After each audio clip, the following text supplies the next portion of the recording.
ঘড়িতে alarm set ডাকছে corporate, উঠতে নেই তো তার মানা। আসমানে ভিড় বাসে অথবা সে ময়দানে, চিন্তায় তার বাহিরানা। সংসার সামলে নিজের পায়ে দাঁড়ায় সাধারণ কোনো এক মেয়ে, আঁচলে বাঁধা তার ইচ্ছে না সারাদিন আসুক স্বপ্ন সিঁড়িবে। উৎসবে সাবিত্রী, রাজপথে আধুনিকা, স্বপ্ন সে দেখে হরদম।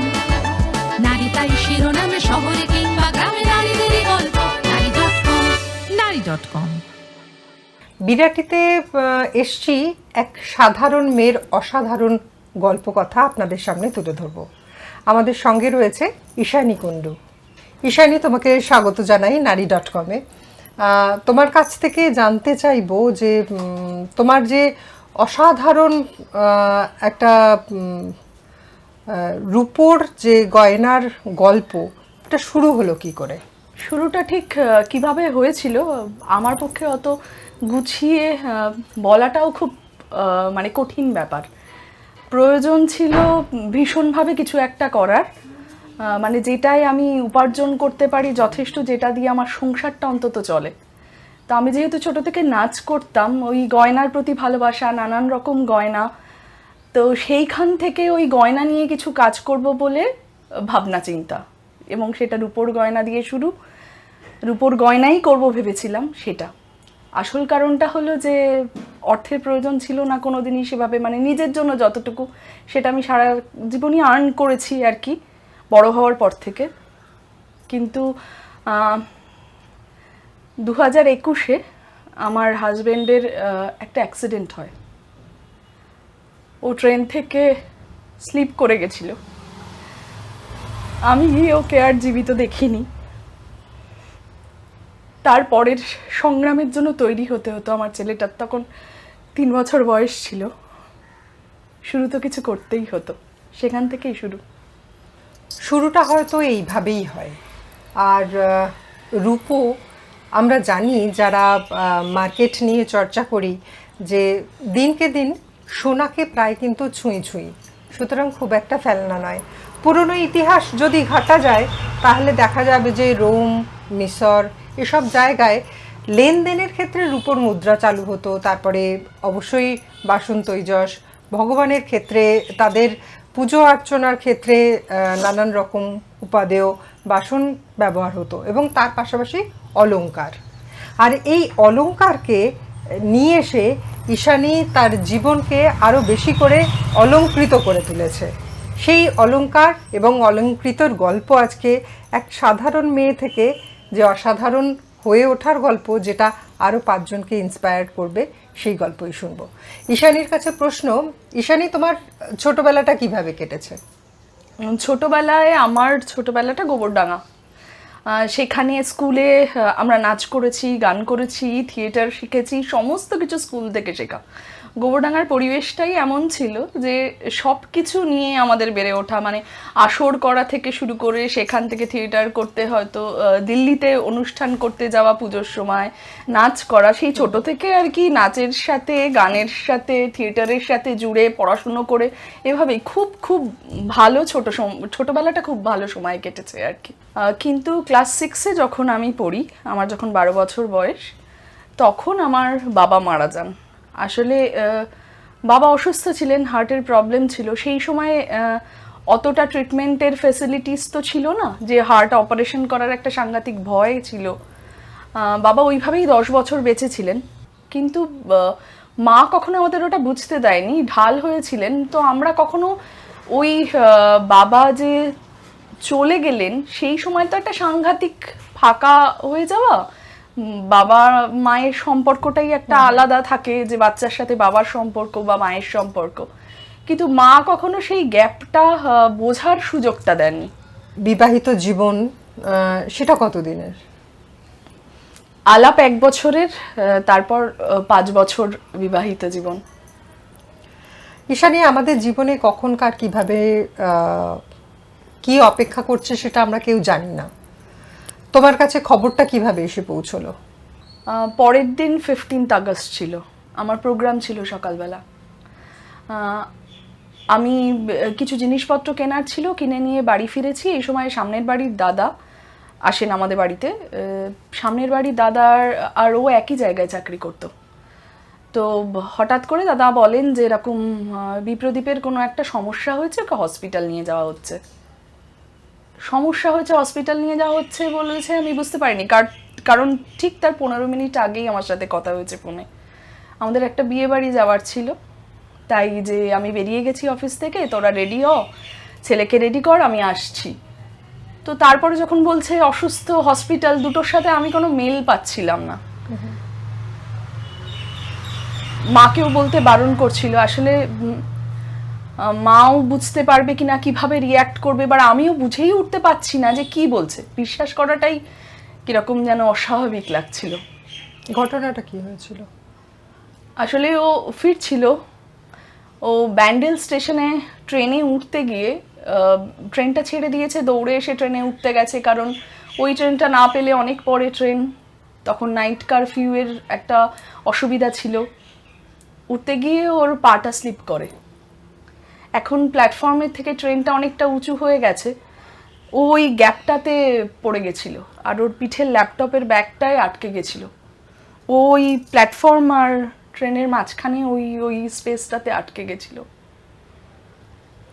তারপর কি হলো যখন জানতে পারলে পরের ঘটনা? ওখান থেকে আমরা বাড়ির গাড়িতে করে সঙ্গে সঙ্গে যাই, গিয়ে নৈহাটিতে গিয়ে তখন বন্ধ হয়ে গেছিল লঞ্চ ঘাটে কিছু ছিল না, একটা নৌকা কোনো মতে ব্যবস্থা করতে পারি।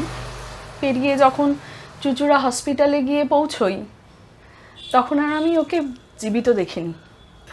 ঈশানী, 35 বছর থেকে তোমার একটা ফোন তোমার জীবনটাকে একদম বদলে দিল। যেহেতু তুমি একজন মেয়ে, মা, এবং তোমার মা এবং শাশুড়ি রয়েছেন, সেইখান থেকে নিজেকে কিভাবে প্রস্তুত করলে?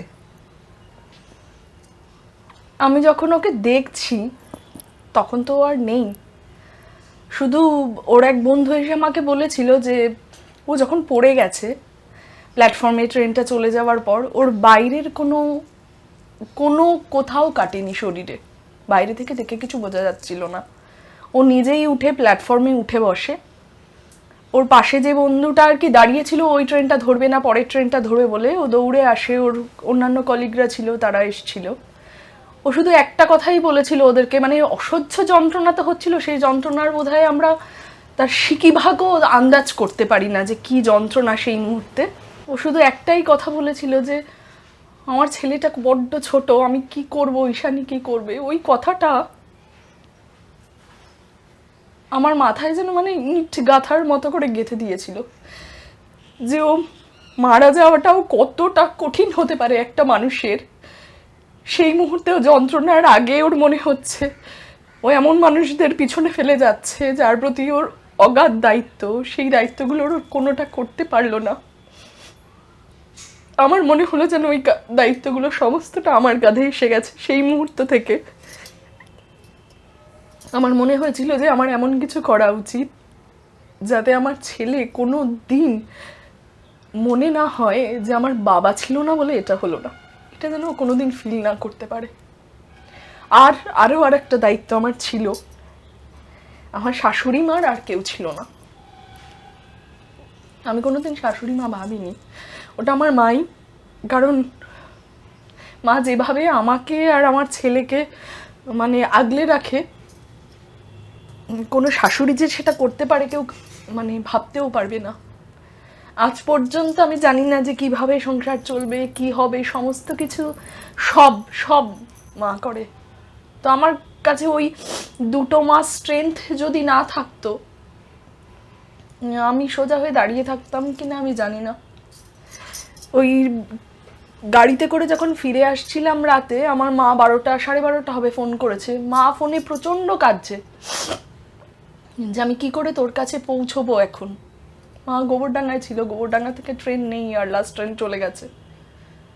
আমি একটুও কাঁদিনি, আমার কান্নাই পাচ্ছিল না। আমার শুধু একটা জিনিসই বলেছিলাম মাকে যে তুমি কেঁদো না, সকালে পৌঁছে যেও, কারণ তোমার কাছে ছেলেকে রেখে আমায় আবার হসপিটালে আসতে হবে। কারণ তখন আমার কাছে পরপর কি কাজ করতে হবে সেগুলো আমি মাথার মধ্যে আমার চলছিল, যে এরপর এটা, এরপর এটা, এরপর কাজগুলো সাজাতে সাজাতে আমি ফিরছিলাম, বাড়িতে এসেও আমি একদম কাঁদেনি। সবাই আমাকে দেখে এতটা অবাক, মানে আমার কাছে খুব ছোট থেকে ছোট ঘটনাতেও আমার চোখে জল চলে আসে। আমার সামনে যদি কোনো কুকুর বা বিড়াল রাস্তায় কেউ যদি একটা মারেও বা তাদের যদি দেখি, তো তাদের জন্য আমার কষ্ট হয়, কিন্তু সেই দিন আমার নিজের জন্য আমি নিজে কাঁদতে পারিনি। মানে আমার তখন মনে হচ্ছিল যে না, এখন কেঁদে ভেঙে যাওয়ার সময় নয়, এখন আমার এই কাজগুলো করার সময়, যে দায়িত্বটা আমার আছে সেগুলো নিয়ে ভাবার সময়। এখন ভেঙে পড়ে দুঃখ করার সময় আমার কাছে ছিল না। ঐশানী, ব্যবসার জন্য রূপোকে কেন বেছে নিলে? এটাকে কিভাবে তুমি ইনফিউশন করে বিভিন্ন জায়গা থেকে আইডিয়া নিয়ে তৈরি করলে? হ্যাঁ, একদমই। ওই কি করতাম, সকালবেলা উঠে ভোরবেলা আমার স্কুল 6:30 থেকে, স্কুল থেকে ফিরে বাড়িতে আমি ওই নেট সার্চ করতে শুরু করলাম। রাত্রে ছেলে ঘুমিয়ে যাওয়ার পর ওটা আমার কাজ ছিল প্রতিদিনের, ঘুম আসতো না, সেই জন্য সেই সময়টা আমি ওই নেট সার্চ করে কিভাবে কি কাজ করা যায়, কি ধরনের কাজ চলছে সারা পৃথিবীতে, ভারতে, সেইগুলো চেক করতাম। আর রূপোটা আমার মনে হয়েছিল এমন একটা মেটাল যেটা আমি কাজ করতে পারি, কারণ সেটা সারা জীবন থেকে যাবে মানুষের কাছে, কোনোদিন নষ্ট হবে না। হয়তো সোনাটা আমি অ্যাফোর্ড করতে পারতাম না কোনোদিনই, সেই সময় পরিস্থিতিও ছিল না, কিন্তু রূপোর দামটাও তখন অনেক কম ছিল। আর রূপোর কাজটা আমার মনে হয়েছিল এই নিয়ে কাজটা করলে যিনিই কিনুন না কেন তার এটা সারা জীবনের সঙ্গী হয়ে যাবে, সেইভাবেই রূপো দিয়ে শুরু করা। যে কাজটা তুমি শুরু করেছিলে রূপো দিয়ে, সেই কাজটা কিন্তু প্রতি বছর এমন জায়গায় চলে যাচ্ছে রূপো যে প্রায় সোনাকে ছুঁয়ে ফেলবে, এবং বিশেষজ্ঞরা বলছেন যে একসময় সোনা এবং রূপো সমান ভাবে টেক্কা দেবে একে অপরকে। তোমার এই সুদূর প্রসারী চিন্তা ভাবনা আজ তোমাকে একটা জায়গা দিয়েছে। ঠিক। এই ফিউশনটা তৈরি করতে কি কি জায়গার তুমি ফিউশন ব্যবহার করেছো, এখন কিভাবে তোমার এই প্রজেক্ট করছো এটাকে, এবং সারা পৃথিবীতে কোথায় কোথায় তোমার এই কাজ পৌঁছে যাচ্ছে? শুরুর সময়টা খুঁজে পাওয়াটা খুব কঠিন ছিল। প্রথমে তো নেট সার্চ করে আমি কি ধরনের গয়না ডিজাইন কি ধরনের চলছে বা কি মানুষের ভালো লাগে সেই স্টাডিগুলো তো করে নিয়েছিলাম। এবার খুঁজে বার করা যে কিভাবে সেই কাজগুলো আমার পক্ষে হওয়া সম্ভব। এরকম হয়েছে যে আমি যে জায়গাগুলো চিনি, যেমন বউবাজার, যেমন বড় বাজার, এই দু জায়গায় পাওয়া যায় না এরকম জিনিস নেই গয়নার ক্ষেত্রে আমরা ভাবি। তো এরকম স্কুলের পরে আমি একা খুঁজে পাবো কিনা বা হারিয়ে যাবো কিনা এসব ভেবে আমার এক বন্ধু আছে, ওকে বললাম বোনও যে তুই একটু আমার সাথে যাস। ও আমার সাথে যেত, যেদিন ও থাকতো না সেদিন আমি একাই আমি ওই রাস্তাগুলো দিয়ে ঘুরে বেড়াতাম, কারণ আমার মানে ওই জায়গাগুলো খুঁজে বার করার ছিল যে কারা বানান, কারা আনেন, বাইরে থেকে কারা জিনিস নিয়ে আসেন। এই জায়গাগুলো তো খুঁজে পাওয়াটা খুব ডিফিকাল্ট ছিল, কারণ আমি ব্যবসায়িক পরিবার থেকে আসিনি, আমার কাছে কোনো ধারণা নেই। তো খুঁজে বার করা, তারপর বিভিন্ন বাইরের জায়গা, জয়পুরের থেকে যেরকম আসে সেই জায়গা খুঁজে বার করা, উড়িষ্যা থেকে আসে, উড়িষ্যায় যেমন আমি নিজে গেছিলাম একদিন বাসে করে, সারা রাত বাসে করে গিয়ে পরের দিন ভোরবেলা ওখানে পৌঁছে স্টেশনে বসে থেকে পরের দিন আমি মার্কেটে যাই, গিয়ে খুঁজতে শুরু করি আর কি। এরকমভাবে ওই খুঁজে খুঁজে জায়গাগুলো বার করা প্রথমে আমার হয়েছে। যখন আমার মনে হলো যে এবার নিজেদের যে ডিজাইন, মানে বাংলার কাজ, এই বাংলার কাজে না সোনায় প্রচণ্ড অসম্ভব ভালো কাজ হচ্ছে, কিন্তু রূপোয় হচ্ছে না, বরং মার্কেট অনেক বেশি জয়পুরের কাজে ভরে আছে, বা বাইরে থেকে থাইল্যান্ড থেকে আসছে, চীন থেকে আসছে, ইটালি থেকে আসছে, সেই কাজ মার্কেটে চেয়ে আছে, কিন্তু আমার বাংলার কাজ ওইভাবে মার্কেটে সমাদর হচ্ছে না। অথচ বাংলার কিন্তু আমাদের কারিগররা দারুণ কাজ করেন। এবার সেইভাবে ভাবনা থেকেই মনে হলো যে হ্যাঁ চলো এবার খুঁজি আমার কারিগররা কোথায় আছেন। সেই ভাবনা থেকেই কারিগর খোঁজা শুরু, এবং কারিগরদের সাথে কথা বলা, তাদেরকে রূপো কিনে দেওয়া, বা তারা যে রূপো দিচ্ছেন সেটা অথেন্টিক কিনা সেটা টেস্ট করা, বা গয়না গড়িয়ে আসার পর সেই হলমার্ক কোথায় কোথায় হয়, মানে স্টার্লিং যে মার্ক, সেই জায়গাগুলো খুঁজে বার করা, সেখানে গিয়ে টেস্টিং করা, এগুলো এখন সমস্তই আমরা নিজেরাই করি। এবং এখানকার আরও আরেকটা জিনিস মনে হয়েছিল যে সোনার এতটা দাম বেড়ে যাচ্ছে, তাহলে অপশান কি মানুষের কাছে? তাহলে কি যারা এই আমাদের বাঙালি বিয়েটা তো একটা মানে উৎসবের মতো, সেটা যেন কখনো সোনার ওই চাপে ওই আনন্দটা যেন নষ্ট না হয়ে যায়। কারণ রূপাও আস্তে আস্তে সেই ভ্যালুটা বাড়ছে এবং মানুষের কাছে ওটারও একটা অ্যাপিল তৈরি করা যে এই গয়নাও ঠিক একই রকম সুন্দর লাগতে পারে, সেই ধারণাটাই যদি চোখের সামনে কেউ না দেখেন তাহলে ধারণা হবে কি করে, সেই ভাবনা থেকেই বাংলার কাজ শুরু করা। ঈশানীর গল্প কিন্তু খুব সাধারণ নয়, একটা জীবনের শুরু থেকে খাদে পড়ে গিয়ে সেখান থেকে উঠে আসার গল্প। ঈশানী, তোমার কাছে জানতে চাইবো যে তোমার স্বপ্ন কি, তোমার এখন হাতের কাজ কোথায় কোথায় যাচ্ছে এবং পুরস্কার কিভাবে এসছে জীবনে?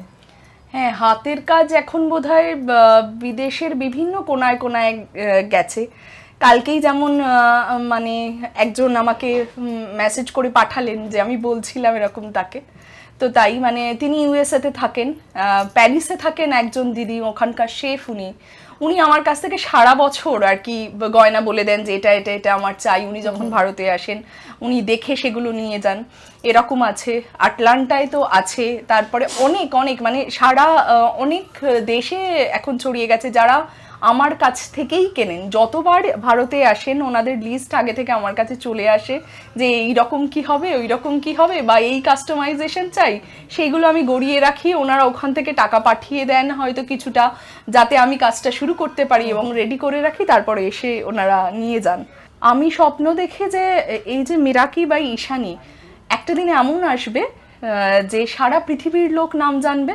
শুধু তাই নয়, যে একদম মানে যে সাধারণ আমার মতো আমি যেখান থেকে শুরু করেছি ঠিক সেই রকম জায়গার মেয়েরাও যেরকমভাবে এটাকে ভালোবেসে পড়বেন, ঠিক আবার একদম যে হয়তো খুব বড় কোম্পানির একজন বস তিনিও ঠিক ততটাই ভালোবেসে পড়বেন, সবার কাছে যেন সমানভাবে পৌঁছতে পারি পুরস্কার। আর আমি যতবার এখনো পর্যন্ত বিভিন্ন এক্সিবিশন করেছি, বা আমি একটা গ্রুপে মেয়েদের ফিমেল গ্রুপে কাজ করি, তার নাম সহচরী, সেটা আমায় বলতেই হবে, ওটা আমার শুরু। মানে ওই সহচরী আমাকে ওই প্ল্যাটফর্মটা দিয়েছিল যেখান থেকে আমি বিজনেসটা শুরু করেছিলাম। তো সেখানে যতবার এক্সিবিশন হয়েছে আমি বেস্ট সেলার অ্যাওয়ার্ড পেয়েছি। সব থেকে ভালো মানে ফিডব্যাক যেটা, যে গত বছর সোলো এক্সিবিশন করি যে দেখার জন্য আদেও কি আমি যেটা ভাবছি যে যতটা ফেসবুক বা ফিমেল গ্রুপগুলোতে যেরকম যে ভালোবাসাটা আমি পাচ্ছি, আদেও কি আমি মানুষের কাছে সেই পর্যন্ত পৌঁছতে পেরেছি, সেটার জন্যই সেই ভাবনা থেকেই দুটো সোলো এক্সিবিশন করা, একটা সাউথ কলকাতায় একটা নর্থ কলকাতায়। সেখানে যে পরিমাণ রেসপন্স আমি পেয়েছি আমি সত্যিই ভাবিনি যে আমার সাথে দেখা করার জন্য মানুষ আসতে পারেন, আমার গয়না দেখতে, ছুঁয়ে দেখতে যে সেগুলো ছবির মতোই সুন্দর কিনা। এবং এত মানুষ এসেছেন, এমনও হয়েছে নর্থের এই দমদমের এক্সিবিশনে এমন হয়েছে বর্ধমান থেকে এসেছেন শুধু আমার সাথে দেখা করবেন বলে এবং আমার গয়না কিনবেন বলে। উনি অপেক্ষা করে দেখেছেন যে আমার সাথে কথা বলে নেবেন, অনলাইনে নেবেন না, প্রথমবারটা আমার সাথে দেখা করে নেবেন। জীবনের প্রতিটা পরত যদি তৈরি করা যায় তাহলে এভাবেও কিন্তু ঘুরে আসা যায়। নারী.com-এ ঈশানীর গল্প আজ এই পর্যন্ত।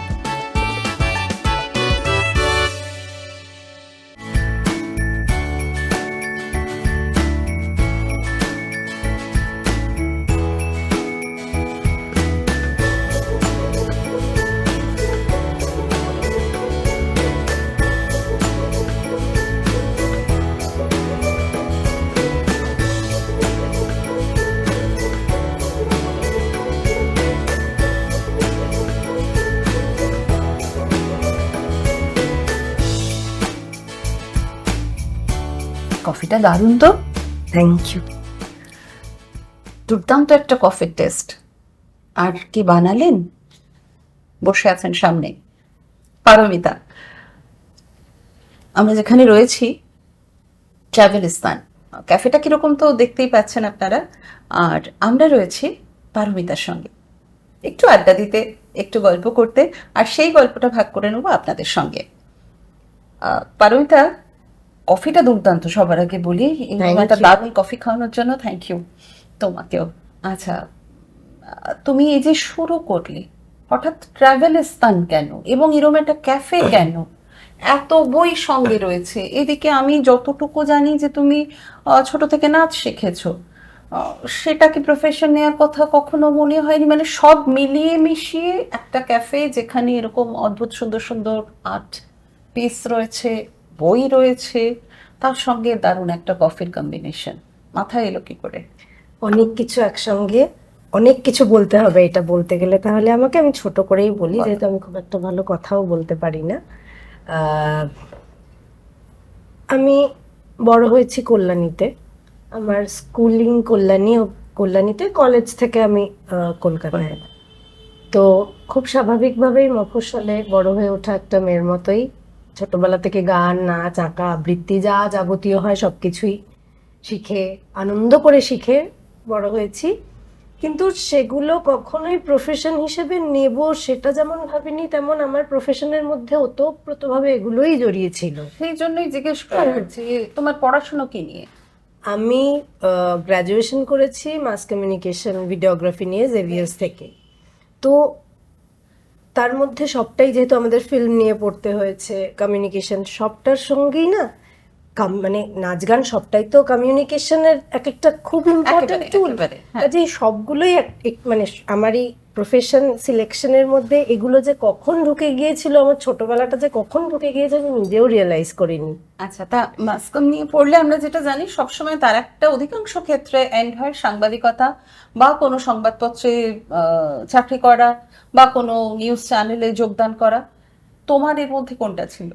ছিল কি আদৌ? হ্যাঁ, একদমই ছিল, কারণ আমি আমি সাংবাদিকই হতে চেয়েছিলাম। আচ্ছা, আমার শুরুটা হয়েছিল ক্যারিয়ারের, আমি সুদেষ্ণা রায়, অভিজিৎ গুহকে অ্যাসিস্ট করতাম ডিরেকশনে। সেখানে 1 বছর কাজ করার পর আমি জয়েন করেছিলাম একটি বাংলা সংবাদ মাধ্যমে। তো সেখানে আমি সাংবাদিক ছিলাম, 5 বছর কাজ করেছি খুব একটা লিটারেচার ম্যাগাজিনে। আচ্ছা, তারপরে আমি আর আমার হাজবেন্ড, তখন আমার বিয়ে হলো। আচ্ছা, তারপরে আমরা ডিসাইড করলাম যে দুজনেরই প্রফেশন খুবই ভালো, কিন্তু নিজেদের কিছু করার জন্য। বেশ। তা যেহেতু আমরা একসঙ্গে ঘুরতে খুব ভালোবাসতাম, খেতে তো অবভিয়াসলি খুবই মানে বাঙালির যা যা থাকে রসদ জীবনের মধ্যে, খাওয়া ঘোরা, মানে পুরোপুরি বাঙালিয়ানা, সেই বাঙালিয়ানা ট্রাভেলিস্তানে চলে এলো। একদম একদম। কিন্তু কফি কেন? মানে কফি এবং ক্যাফে কেন? আরো অনেক কিছু তো হতে পারতো ডেফিনেটলি, কিন্তু আমরা ভেবেছিলাম ঘোরা আর খাওয়া এই দুটোকে যদি মার্জ করা যায় তাহলে আমরা খুব আনন্দ পাবো। বেশ।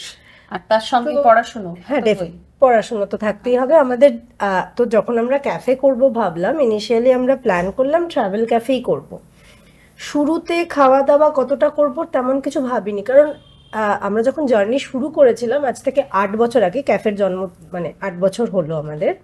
তো যখন জার্নি শুরু করেছিলাম তখন সত্যি বলতে এখনো যে খুব আছে বলবো না, বাট তেমন কোনোই এক্সপোজার ছিল না। আমরা কলকাতায় বিভিন্ন জায়গায় গেছি বা বেড়াতে গিয়ে কিছু খেয়েছি, তখন মনে হয়েছে আচ্ছা এরকম আমরা যদি নিজেদের কিছু করি, যেমন আমাদের কম বয়সে আমরা কোথাও গিয়ে খুব একটা একটু বেশি দাম মনে হতো বা একটু জায়গাটা কেমন মনে হতো, তো সবসময় মনে হতো নিজেদের একটা তৈরি করা জায়গা একটা তাড়া, আর সেখানে যদি আড্ডা মারা যায়, বাঙালির তো আড্ডা মারাটা খুব ইম্পর্টেন্ট। তো আমরা বেসিক্যালি ওইটা ভেবেই যে একটা জায়গা যেখানে ঘোরা, খাওয়া, আড্ডা, বই, গল্প, গান সব একসঙ্গে হবে, সেরকম একটা জায়গা তৈরি করা যাতে নিজেরাই খুব আনন্দে থাকতে পারি, হই হই করে থাকতে পারি। বাহ, দুর্দান্ত একটা আইডিয়া। ট্রাভেলটা এখানে কিভাবে জুড়ছে? আচ্ছা, ট্রাভেলিস্তান নাম, আমরা এখানে ট্রাভেল নিয়ে বিভিন্ন কাজ, মানে বিভিন্ন রকম ভাবে ট্রাভেলকে এখানে আমরা ইন্ট্রোডিউস করা বলা হবে না, মানে ইনক্লুড করি। ট্রাভেল টক হতে পারে, ট্রাভেল এক্সিবিশন হতে পারে, কোনো কোনো স্পেসিফিক খাওয়া দাওয়ার মধ্যে ট্রাভেল, যেমন আমাদের মেনু আমরা খুব কালেকটিভলি করি, সেটা একদম আমরা নিজেরাই করি। বিভিন্ন জায়গার বিভিন্ন মানে স্পেশাল কুইজিনস গুলো নিয়ে সেগুলোকে একটা নিজেদের মতো করে বানিয়ে মিক্স করে ফিউশন করে সেটাকে আমরা প্রেজেন্ট করি। বাহ, সেটাতে খাবারের মধ্যে ট্রাভেল আসে। আর যেটা আসে সেটা আমাদের যে লাইব্রেরিটা আছে, সেটা ফিকশন, নন ফিকশন সমস্ত বই ট্রাভেলের ওপর। তো এখানে হ্যাঁ, মানে প্রচুর, যেগুলো আমরা ছোট থেকে পড়ে পড়ে বড় হয়েছি, যেমন হিমালয় ভ্রমণ, হিমালয় গোস্বামী বিভিন্ন বই দেখছি, ভ্রমণ সঙ্গী, যেটা সত্যিকারের আমাদের ছোটবেলার বেড়াতে যাওয়া, একদম আর বিশেষ কিছু ছিল না, এত ইউটিউবের এক্সপ্লোশন ছিল না, কিছুই ছিল না তখন, কিন্তু ওই ভ্রমণ সঙ্গী আমাদের সঙ্গী ছিল সবসময়। কোথাও যাওয়ার ট্যুর প্ল্যান মানেই ভ্রমণ সঙ্গী, এটা সেখানে দেখছিলাম। এবং বিভিন্ন ভ্রমণ অবনিবাস, মানে উমাপ্রসাদ মুখোপাধ্যায়, একটু আগে বলছিলাম যে ভ্রমণ শুরু বললেই উমাপ্রসাদ মুখোপাধ্যায়ের কথা মনে হয়, বিশেষত পাহাড়ে ভ্রমণের কথা বললে। তো সেটা তো বটেই। আচ্ছা এই যে আর হ্যাঁ, বলো। দুটো বিষয় যেটা আমরা এখন করি না, আমাদের একটা নিজস্ব ক্যাম্প ছিল পুরুলিয়াতে, আচ্ছা। স্টেইং ক্যাম্প আর কি। তো সেখানে আপাতত ওটা বন্ধ আছে কিছুদিনের জন্য। টেন্ট সেট আপ ছিল, 3 বছর আমরা চালিয়েছিলাম। এছাড়া আমরা নিজেরাও অর্গানাইজ করতাম ট্রিপ, কিউরেটেড কিছু ট্রিপ অর্গানাইজ করতাম। যেমন আমরা একটা বিচ ট্রেক করতাম, সেখানে বহু লোকজন নিয়ে গিয়ে হই হই করে 3 দিন ধরে একটা টানা ট্রেক হতো, থাকা ওখানে, লোকাল খাওয়া দাওয়া, সে ভীষণই মজার আর কি। তো এই সমস্তটা মিলিয়েই ট্রাভেলিস্তান। মানে শুধু মজার না, ভীষণ লোভনীয় এই কফিটারই মতো, এবং তার সঙ্গে যে সমস্ত কুইজিনস এর কথা বলছে বা আমরা জানছিলাম এসে গল্প করতে করতে, আড্ডার ফাঁকে যা যা হয় প্রচুর কথা তো বেরিয়ে আসে।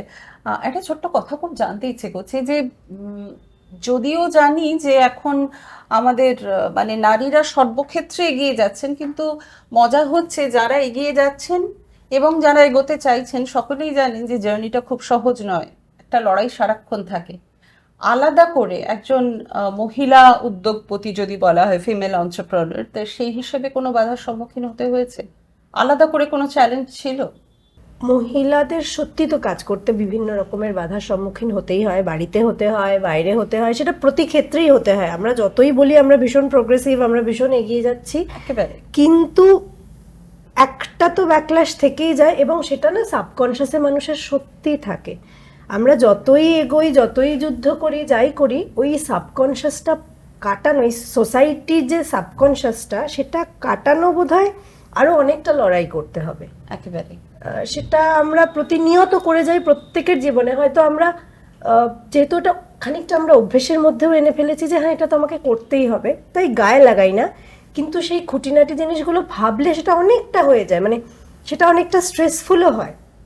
কিন্তু সেটা ভেবে তো আমি না, পিছিয়ে যেতে পারি না, না, পিছিয়ে আসার কোনো প্রশ্নই নেই। এবং আমরা জানি যে যিনি এগোচ্ছেন, যিনি এগোতে চাইছেন এবং যিনি অলরেডি এগিয়ে গিয়েছেন, প্রত্যেকের জীবনে এই লড়াইটা প্রচন্ড পরিমাণে থাকে। একদম। এবং সেই লড়াই অনেক সময় হয়, বিশেষত যে সমস্ত মহিলারা কর্মস্থলে যান এবং সংসারটাকেও তাদের দেখতে হয়। তো কর্মস্থলে গিয়ে এক এক সময় মনে হয় আচ্ছা কোথাও কি আমি সংসারকে একটুখানি উপেক্ষা করে ফেলছি, আবার বেশিটা সময় সংসারে দিলে তখন মনে হয় না আমার তো ওই কাজগুলো করতেই হবে। একদম। তো এই হ্যাঁ, এবং এই টানাপোড়েন বলুন, এই যে একটা প্রচন্ড লড়াই, সেটা চলতেই থাকে। এবং সবসময় যেটা হয়, মহিলারা কিন্তু জয়ী হন, যেমন পারমিতা হয়েছেন। মানে আলাদা করে আমি জানতে চাইছি যে মহিলা বলে তোমাকে কখনো কিছু আমি face করতে হয়? আমার মানে আমি অনেকটা সত্যি বলবো, অনেকটা ব্লেসড যে আমরা অনেক সিকিউরড একটা এনভায়রনমেন্ট পেয়েছি বড় হওয়ার, শহরের ক্ষেত্রে বা আমার চাইল্ডহুড, মানে ছোটবেলা থেকেও তো এই ট্রমাগুলো খুব কাজ করে, যেটা পরবর্তীতে বাঁধা দেয়। তো আমার সেই জায়গাটা খুব সেফ ছিল, খুবই আমি মানে ব্লেসড, মানে বাড়ির বা ফ্যামিলির সেই একটা জায়গা সুন্দর সহযোগিতা পেয়েছো। সব সময় পেয়েছি, যার জন্য আমার মনে হয় যে আমি যখন যা চেয়েছি সেটা করতে পেরেছি। বাহ। পারমিতা, আরো স্পেসিফিক হই, কফি কেন? ক্যাফেতে তো কফি থাকাটা খুবই ইম্পর্টেন্ট। না, তোমার যে কফি নিয়ে পড়াশোনা, কেন? আমি শুরুতে কখনো ভাবিনি যে আমি সাংবাদিকতা, তারপর ক্যাফে, তারপরে যে কফিতে এভাবে আমি শিফট হয়ে মানে বাকি সমস্ত কিছুর মধ্যে আমি যে প্রায়োরিটাইজ করব কফিকে, এটা কিন্তু আমি কখনো আগে ভাবিনি। কাজ যখন শুরু করেছি তখনও যে প্রচুর কিছু জানতাম তা নয়। তারপর আস্তে আস্তে আমার ইন্টারেস্ট গ্রো করলো। আমি ভাবলাম এত ইন্টারেস্টিং একটা সাবজেক্ট, তার এত কিছু আছে, নিজে পড়ে পড়ে যেটুকু মনে হয়েছিল, আমার মনে হলো এবার এটাকে নিয়ে একটু এগোনো দরকার। সেই জায়গা থেকে ক্যাফে। আচ্ছা, সেই জায়গা থেকে কফির প্রতি ভালোবাসা। ক্যাফে কিন্তু তার আগে এসছে আমার। আচ্ছা, ক্যাফের পরে আমার কিন্তু কফির প্রতি ভালোবাসা, এবং তারপর কফি নিয়ে আমার পড়াশোনা আরো বেশি পড়াশোনা। হ্যাঁ, বাহ, খুব ভালো। এবং তার সঙ্গে তুমি খালি বলো এই যে এত সুন্দর একটা ক্যাফে, এতগুলো কোণ, মানে সবটা মিলিয়ে তোমার যে অনুভূতিটা, মানে সবচাইতে প্রিয় কোন এখানে কিছু আছে কিনা তোমার, এটা তো একটা ইমোশন, আমি বুঝতে পারছি। ক্যাফেটা পুরো একটা ইমোশন, কফি এবং ক্যাফের সঙ্গে ইমোশন জড়িয়ে রয়েছে, এবং সেটাকে আরো বেশি বোধহয় বুস্ট আপ করছে ট্রাভেলিংটা, বেড়ানোটা। হ্যাঁ। স্পেসিফিক কোনো কোণ আমি কেন বলবো না, আমার প্রতিটা কোণ পছন্দের, তার কারণ এই প্রতিটা কোণ আমাদের নিজেদের সাজানো। আমরা যখন শুরু করেছিলাম তখন আমাদের কোনো এক্সপোজার যেমন ছিল না, বলছিলাম সেভাবে আমাদের কোনো মানে গাইডেন্সও ছিল না, তো আমরা নিজেরাই পুরোটা করেছিলাম। আমি দাঁড়িয়ে থেকে ইট প্রতিটা গাঁথা হয়েছে, ভেবেছি হ্যাঁ এরকম হবে ওরকম হবে, পুরোটাই নিজেদের মারাত্মক প্যাশন, ইমোশন সবকিছু জড়িয়ে। তো সেই জন্য প্রত্যেকটা কোণা আমার খুব আপন, প্রতিটা ইট আমার খুব আপন। সব মানে এতদিনের ক্যাফে 8 বছর বললে, তো 8 বছরের সবচেয়ে স্মরণীয় ঘটনা কিছু? আমি কফি কোর্স করতে গিয়েছিলাম সাউথে, যেখানে আমাদের তো হ্যাঁ। মেইনলি সাউথই কফির জন্য ফেমাস। তো আমি কোর্স করতে গেছি, তখন আমি ভাবলাম যে একটু আমিও আরো একটু গভীরে যাই, যেখান থেকে শুরু হয়েছে কফি আমাদের দেশে, বাবা বুদানগিরি, সেখান থেকেই শুরু করি। তো জুলাই, তখন তো মনসুন ওয়েস্টার্ন ঘাটে আমি একটা স্কুটি ভাড়া করলাম। প্রায় বছর, মানে আমি স্কুলে থাকতে লাস্ট স্কুটি চালাতাম বাড়িতে, তারপরে প্রায় বছর 10-12 তো হবেই আমি আবার স্কুটি ধরলাম। তো স্কুটি নিয়ে আমি বাবা বুদানগিরি, মুলায়নগিরি এগুলো প্রচন্ড ঘুরতে শুরু করলাম। এবার প্রায় সকাল 9টা 9:30 থেকে শুরু করে বিকেল 5টা 6টা অবধি আমি স্কুটি নিয়ে ঘুরছি। প্রথমে তো একটু ভয় ভয় লাগছে, তারপর দেখলাম না, চালাতে চালাতে ঠিক আছে, ধাতস্থ হয়ে গেলাম বিষয়টা। এবার ভীষণ বৃষ্টি, মনসুন ওয়েস্টার্ন ঘাটে ভীষণ বৃষ্টি, পুরো আদ্যপান্ত ভিজে গেছি, প্যাচ প্যাচ করছে জুতো, মানে ওয়াটারপ্রুফ জুতো হলে কি হবে, জুতোর মধ্যে এতটা জল, মানে ওটাই টোটপুল হয়ে গেছে মনে হচ্ছে, এমন অবস্থা। তো হাতটা ঠান্ডায় পুরো জমে গেছে, ওইভাবেই গাড়ি চালাচ্ছি। আর প্রথম কফির পীঠস্থান বাবা বুদানগিরি গেছি, আমার তো এক্সাইটমেন্টই আলাদা। তখন আর কিছুই মনে হচ্ছে না যে ভিজে গেছি কি হয়েছে, আর ওরকম একটা পরিবেশে মিস্ট বৃষ্টি, আমি স্কুটি নিয়ে উঠছি, কিছু দেখা যাচ্ছে না, মানে খানিকটা উঠলে ভাবছি তো স্বর্গে চলে এলাম। পাশে একটা ছোট ওয়াটার বডি, তো মানে এটা মানে রোমান্টিসিজমের চূড়ান্ত একদম। মানে এটা আমি এখানেই তো মানে এখানে থেকে গেলে অসুবিধা নেই আমার, ভীষণ রোমান্টিসিজম। ঘুরছি টুরছি একটা, আর আমি ভীষণ অ্যাক্সিডেন্ট প্রো, ঠিক আছে, যেখানে সেখানে পড়ে যেতে পারি, খুবই অ্যাক্সিডেন্ট প্রো।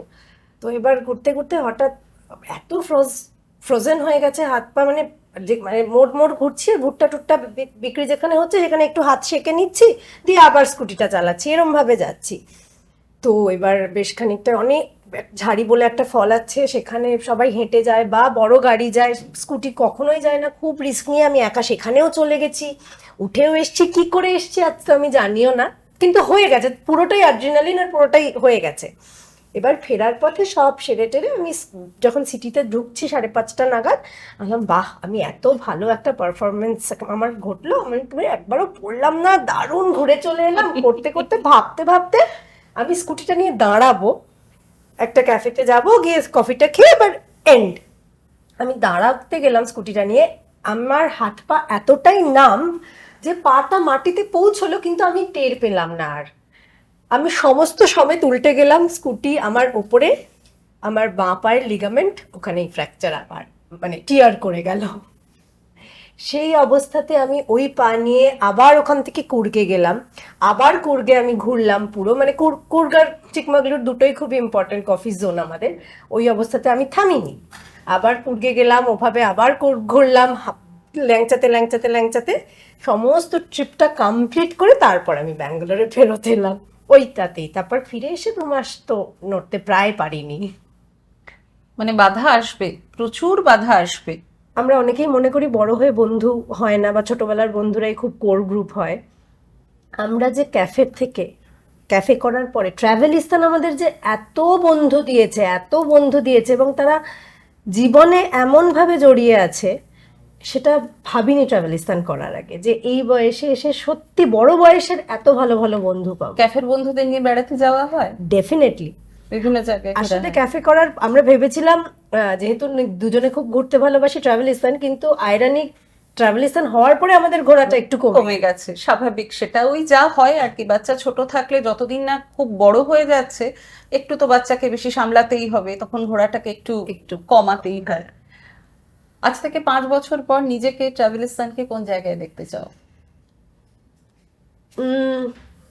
যেখানে এভাবে আনন্দ করেই কাজ করতে পারবো, হ্যাঁ, মানে যতই স্প্রেড হোক, যতই বড় ভাবি না কেন, ওই কোজি আন্তরিকতাটা যেন থাকে। বাহ, খুব ভালো। আর একদম নতুন যারা এই পেশায় আসতে চায়, বা তোমাকে দেখে যারা ভাববে যে বাহ, এই কাজটা তো করা যায়, এভাবেও তো ভালোবাসা যায়, এভাবে এগিয়ে যাওয়া যায়, তাদের উদ্দেশ্যে কি বলবে? যে কাজটাই করা হোক না কেন, যদি ক্যাফেও হয়, তার কোরগুলোর মধ্যে খুব ঢোকা দরকার, মানে সুপারফিশিয়ালি নয়। আমি যেটা নিজের জীবন দিয়ে রিয়েলাইজ করেছি, যেমন কফি আমার খুব প্রিয় একটা সাবজেক্ট, আমার হাজব্যান্ডের সাবজেক্ট হচ্ছে চা, আমরা এরকম ভাগাভাগি করে নিয়েছি, কিন্তু ঠুকতে হবে সবকিছুর মধ্যে, খুব একদম। ডিটেলে যেতে হবে, ভালোবেসে যেতে মানে হবে। ওপর ওপর কিচ্ছু পাওয়া যায় না। যে কোনো জিনিস ভালো করে পেতে গেলে এবং সাফল্যের সঙ্গে পেতে গেলে তার গভীরে যাওয়া দরকার। সেই গানটার মতো গভীরে যাও, তাকে আষ্টে পৃষ্ঠে ভালোবাসতে হবে, তার গভীরে যেতে হবে। আর আরেকটা জিনিস, ফাঁকি দিয়ে কিছু করা যাবে না, কম সময়েও কিছু করা যাবে না, সেটার জন্য সময় দিতে হবে। আর নিজেকে সবটুকু দিয়ে উজাড় করে দিয়ে সেই কাজটাকে করতে হবে, তাহলে সাফল্য আসবেই। আর কথা নয়, আমরা শেষ করব, কিন্তু তার আগে একটা ছোট্ট গান। বিষয়ে তাই জাগে জাগে আমার গান, কান পেতেছি, চোখ মেলেছি ধরার বুকে, প্রাণ ঢেলেছি জানার মাঝে অজানারে, করেছি সন্ধ্যা বিষয় তাই জাগে জাগে আমার গান, আকাশ ভরা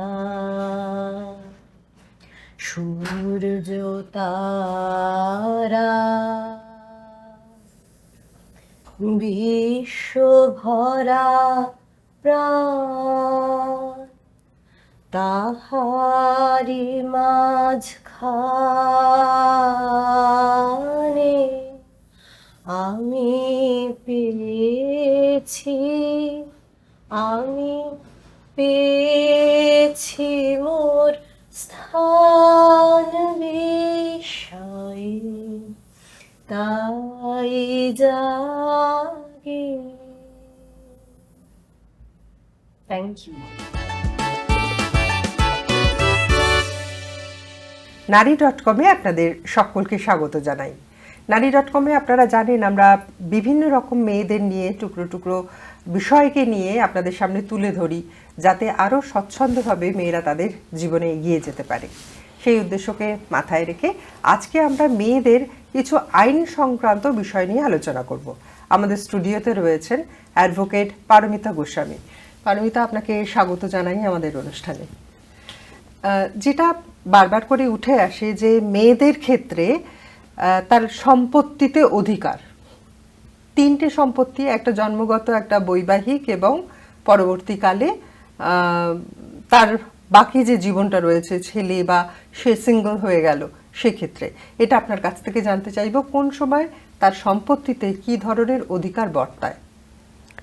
মেয়েদের এই প্রথমেই আপনি যেটা বললেন, 3 রকমভাবে মেয়েদের সম্পত্তি হতে পারে। একটা, সে তার বাবার থেকে ইনহেরিট করতে পারে, বাবা বা মা, পৈতৃক সূত্রে বাবা মার থেকে। আরেকটা হচ্ছে সে বিবাহের পর তার স্বামীর থেকে পেতে পারেন।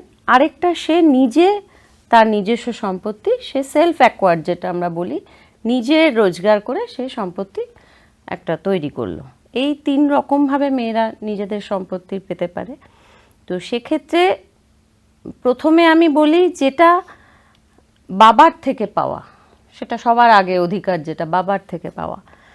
তো বাবার থেকে পাওয়া যে সম্পত্তিটা, সেক্ষেত্রে বাবা বা মা দুজনেই তাদের অবর্তমানে ইকুয়ালি, ছেলে যেরকম পাবে মেয়েও সেরকমভাবে ইকুয়ালি সম্পত্তি পাবে।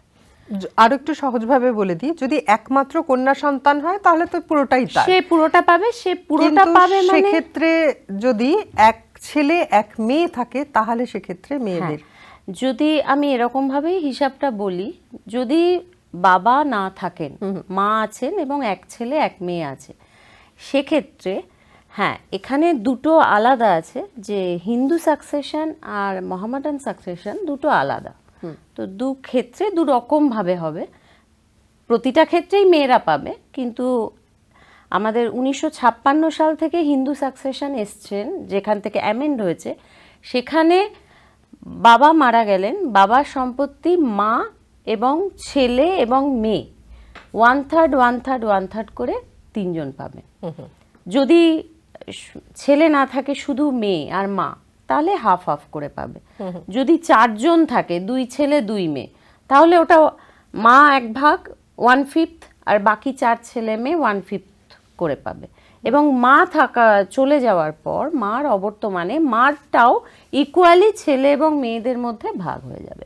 সেটার একটু তফাৎ হয় মুসলিম লতে, সেখানে আবার 2:1 রেশিওতে ভাগ হয়। ছেলেরা 4 ভাগ পেলে মেয়েরা 2 ভাগ, এই 2:1 রেশিওতে ভাগ হয়। একটু ডিফারেন্স হয়, কিন্তু পায় মেয়েদের সেখান থেকে ইনহেরিটেন্সে সম্পত্তি মেয়েরা বাবার থেকে এবং মার থেকে দুভাবেই পায়। হাজব্যান্ডের থেকে দ্বিতীয় যেটা আছে, হাজব্যান্ডের থেকে পাওয়ার ক্ষেত্রে সেখানে স্বামী না থাকাতে একইভাবে ছেলেদের সাকসেশনটা এভাবে হয়, একজন ছেলে যখন চলে যায় তার প্রথম ক্লাস 1 ইয়ারদের মধ্যে আসে তার মা, ওয়াইফ এবং সন্তান। যদি তখনও ছেলেটির মা থাকে, সে একটা অংশ পাবে, ওয়াইফ একটা অংশ এবং সন্তান একটা অংশ, মানে সেই আবার 1/3 1/3 1/3 যদি একটা সন্তান থাকে। যদি 2 জন সন্তান থাকে 1/4 করে, মা 1/4, ওয়াইফ 1/4 এবং ছেলে বা মেয়ে তারা ইকুয়ালি ওটা পাবে। আর যেটা নিজে সে সেলফ অ্যাকোয়ার্ড, সেটা তো সে যতদিন বাঁচবে পুরোটাই তার। অনেকের ক্ষেত্রে সেপারেশন হয়ে যায়, মিউচুয়াল বা অন্যান্য যে সেপারেশন, সেক্ষেত্রে সে আইনতভাবে তার সম্পত্তিতে কতটা অধিকার রাখতে পারবে, এটা যদি একটু বলে দেন। প্রথমত সেপারেশন কত ধরনের হয়? সেপারেশন একটা হচ্ছে আমরা মিউচুয়ালি একটা হাজব্যান্ড অ্যান্ড ওয়াইফ সেপারেটেড থাকতে পারে, নিজেরা ঠিক করে নিলেন যে সন্তানের জন্য হোক বা সামাজিক কারণে হোক তারা আলাদা থাকবেন, কিন্তু কোনো লিগ্যাল কোনো ডিগ্রির দরকার নেই, মানে তারা আলাদা রয়েছেন, সেটা একরকমভাবে থাকেন এবং পরবর্তীকালে তারা আবার একসাথেও থাকতে পারেন। পরবর্তীকালে ছেলে মেয়ে বড় হয়ে যাওয়ার পর তারা ডিভোর্সও নেয়, আমরা এরকম ক্ষেত্রেও অনেক দেখি। এছাড়া ওনারা মিউচুয়াল ডিভোর্স করে নিতে পারেন। মিউচুয়াল ডিভোর্স দুজনে মিলে, যেখানে কাদা ছোড়াছুড়ি নেই, দুজনে মিলে একটা আন্ডারস্ট্যান্ডিংয়ের মাধ্যমে যে আমি বাচ্চা এর কাছে থাকবে, এর ভিজিটেশন রাইট থাকবে, বা আমাকে বাচ্চাকে বড় করার জন্য, মানে ওয়াইফকে বাচ্চাকে বড় করার জন্য হাজব্যান্ড এই টাকা দেবেন মাসে বা এককালীন, এরকমভাবে মিউচুয়াল ডিভোর্স হতে পারে। আরেকটা হতে পারে জুডিশিয়াল সেপারেশন, মানে সেপারেটেডই থাকবো, ডিভোর্স এখন দরকার নেই, বা আইনত আমরা সেপারেটেড আছি সেটা দেখানোর জন্য জুডিশিয়াল সেপারেশনেরও একটা প্রভিশন আছে।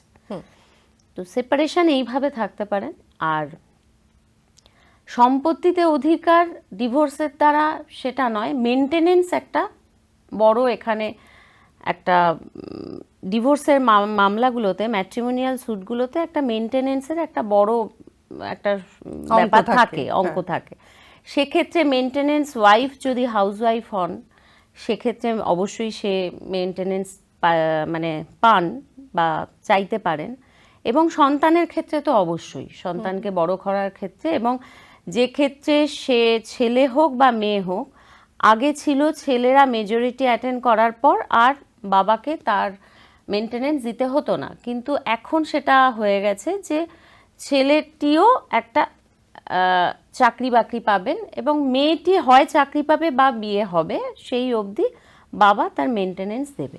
ছেলেদের মেনটেনেন্সের ক্ষেত্রে এটা একটু কন্ট্রোভার্সিয়াল, যে সে চাকরি পাওয়া অবধি হবে না, সে মেজরিটি অ্যাটেন্ড করলেই বাবা বন্ধ করবে। কিন্তু ওয়াইফ যদি হাউসওয়াইফ হয় তাহলে তার মেনটেনেন্স কিন্তু তার স্বামীকে দিয়ে যেতে হবে, যত ডিভোর্স হলেও দিয়ে যেতে হবে, যতদিন না তিনি রিম্যারি করছেন অথবা উনি কোনো চাকরি বাকরি করছেন। আর আরেকটা, যদি ওয়াইফ চাকরিও করেন সেক্ষেত্রেও দেখা হয় যে ওয়াইফের ফাইনান্সিয়াল কন্ডিশনটা কীরকম এবং হাজব্যান্ডের কীরকম, সেখানে যদি ডিফারেন্সটা অনেক বেশি থাকে হাজব্যান্ডের ইনকামের সঙ্গে ওয়াইফের ইনকাম, সেক্ষেত্রেও কিন্তু তিনি মেনটেনেন্স পেতে পারেন। আচ্ছা, যেটা দেখা যাচ্ছে যে আগের থেকে তো এখন ডিভোর্সের জায়গাটা অনেক বেড়ে গেছে, সংখ্যাটা বাড়ছে। এবং খুব অদ্ভুত একটা জিনিস এসছে, বিয়ের আগে একটা কন্ট্রাক্টে চলে আসতে চাইছেন অনেকে, যে বিয়ের পর যদি তারা ডিভোর্সের জায়গায় যান তাহলে তিনি কি কি ক্লেম করতে পারেন, কি কি ক্লেম করতে পারেন না, এটা কতটা ঠিক? বিয়ের আগে কোনো এগ্রিমেন্ট এখনো আমাদের দেশে এখনো শুরু হয়নি। এটা বিভিন্ন সোশ্যাল মিডিয়ার জন্য আজকালকার মানুষজন জানছে, বা যেটা আমরা অনেকটা হাস্যকরভাবে বলে থাকি যে এগ্রিমেন্ট করে নে তারপরে বিয়েটা কর, কিন্তু এখনো লিগালি সেটা কিছু হয়নি। তবে বিয়ের আগে অনেক কিছুই, আজকে বিয়ে করতে ছেলেরাও ভয় পাচ্ছে মেনটেনেন্সের জন্য, এবং মেয়েরাও ভয় পাচ্ছে, অনেকভাবে তারা অত্যাচারিত হয়েছে, এতদিন ধরে হয়ে এসেছে। এবং মেনটেনেন্সটা যে আমরা আজকে মামলা করতে গিয়ে দেখি যে মেনটেনেন্সটা পায়, কিন্তু সেটা পেতে গিয়েও অনেক কাঠখড় পোড়াতে হয় মেয়েদেরকে, এবং সন্তান নিয়ে হঠাৎ করে তাদের ইনকাম বন্ধ হয়ে গিয়ে তাদের সংসার চালিয়ে একটা সন্তানকে বড় করাটা তাদের কাছে খুব কঠিন হয়ে যায়। সেখানে কোর্টের কাছে গেলেও সেখান থেকে মেনটেনেন্স আদায় করে বাচ্চাকে বড় করতে গিয়ে আজও তাদের অনেক অনেক কষ্ট তাদের, যার জন্য মেয়েরাও ভয় পাচ্ছে এগোতে, ছেলেরাও ভয় পাচ্ছে এগোতে। অদূর ভবিষ্যতে, মানে যে তার কথা আমরা বলছি, অদূর ভবিষ্যতে কি এরকম হতে পারে যে বিয়ের আগেই একটা চুক্তিপত্র করে নিয়ে তারপরে তারা এগোচ্ছেন? বিয়ে ভাঙতে কেউ চায় না, কিন্তু বাস্তবটা এটাই যে দেখা যাচ্ছে যে সংখ্যায় বাড়ছে যতদিন যাচ্ছে। অবশ্যই তো সেটা হতে পারে না তো এমন নয়, এটা অনেক অনেক দেশেই এটা হয়েছে, আমরাও জানি সেটা, কিন্তু আমাদের দেশে এখনো সেটা প্রচলিত নয়, তবে পরবর্তীকালে এটা হতেও পারে। একটা ছোট্ট ধারণা যদি আজকে আমাদের যারা দেখছেন দর্শক তাদের জন্য বলেন, যে এই যে মেনটেনেন্স, এটা ঠিক রেশিওটা কিভাবে ভাগ করা হয়, মেয়েরা কিভাবে পেতে পারে? এটা রেশিওটা আমরা একটা বলি, কোনো স্ট্রেট জ্যাকেট ফর্মুলা নেই যে কতটাই পাবে। এখানে অনেক কিছু দেখা হয়, যে ছেলেটির অবস্থা কীরকম, এখানে একটা তার লায়াবিলিটি কী আছে, ওনার অ্যাসেট কী আছে সেটা দেখা হয়, উনি কত টাকা ইনকাম করেন সেটা দেখা হয়। সিমিলারলি মেয়েটিরও দেখা হয়, মানে ওয়াইফেরও দেখা হয় তার লায়াবিলিটি কী আছে, ওনার অ্যাসেট কী আছে, ওনার ফাইনান্সিয়াল কন্ডিশন কীরকম। এই দুটো উপর দাঁড়িয়ে, মানে একটি মেয়ে তার সন্তান থাকলে একরকম, তিনি যদি একা হন একরকম, বা ছেলেটির উপর হয়তো দেখা যায় অনেক সময় যে ছেলেটির উপর তার বাবা মা ফাইনান্সিয়ালি ডিপেন্ডেন্ট, তাকে বাবা মাকেও দেখতে হয়, সেক্ষেত্রে তার মেনটেনেন্সটা সেরকমভাবেও ধরতে হয়। এর কোনো ফর্মুলা নেই, পুরোটাই দেখে, দুজনের ফাইনান্সিয়াল কন্ডিশন দেখেই কোর্ট যেটা ঠিক মনে করেন সেইভাবে, মানে সেক্ষেত্রে সাংঘাতিক একটা বার্গেনিং চলে। বার্গেনিং নয়, এটা কোর্টের উপর আমরা ছেড়ে দিতে পারি যে কিভাবে উনি মনে করছেন যে দুজনের কন্ডিশন, ফাইনান্সিয়াল কন্ডিশন দেখে যে কত টাকা ইনি দিতে পারবেন হাজব্যান্ড, এবং মেয়েটির সত্যি কত টাকা প্রয়োজন, তার উপরেই এটা হয়। ঠিক, আমরা মোটামুটি একটা ধারণা তৈরি করতে পারলাম যে ডিভোর্সের ক্ষেত্রে মেয়েরা যে মেনটেনেন্স পেতে পারেন সেটা কতটা পরিমাণে হতে পারে, বা কি কি পর্যায়ে বা কি কি ধরনের প্রশ্নের সম্মুখীন তাকে হতে পারে। আজ এই পর্যন্তই, ভালো থাকবেন, নমস্কার।